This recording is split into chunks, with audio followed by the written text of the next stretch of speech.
In this video, I'm going to show you how to get a shocked cactus in Grow a Garden in Roblox.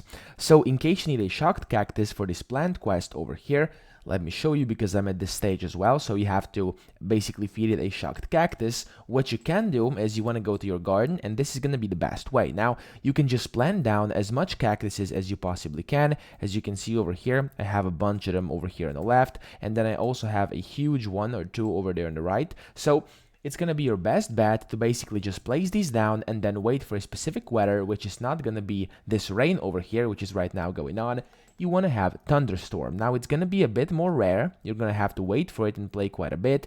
But of course, even when you're offline, these shocks can happen. Now, the way the shocks happen is whenever a lightning during thunderstorm hits your cactus, all your plants that are currently grown have a chance of becoming shocked.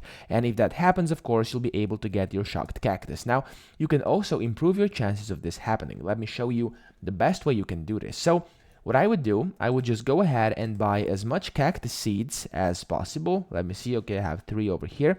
So I'd go and buy as much cactus seeds as humanly possible. And then once you do that, you just want to plant down as much of them of course, as possible. Now, once you do this, use the watering can to actually make them grow fully. And then just wait for them to all get this kind of the fruits on them. And don't harvest them, okay? Just don't harvest it.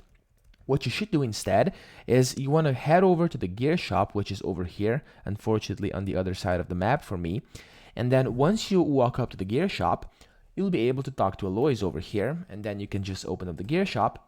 And you can see if you can get yourself not the watering can, but this thing called lightning rod. Now, of course, usually it's not going to be in stock, but when it is, make sure you get yourself one of these because it's going to make this much easier and much quicker. So if you can actually get a lightning rod, what this does is it will redirect lightning 3 times before being destroyed. So you just want to place it in the area where you placed your cactuses, and then cacti, and then after you have done this, basically lightning is gonna strike there whenever there's thunderstorm, and you'll be able to get your shocked cactus quite easy. So that's pretty much it. That's how I would do it. I hope this video helped you out. If it did, please subscribe to the channel and help me out as well.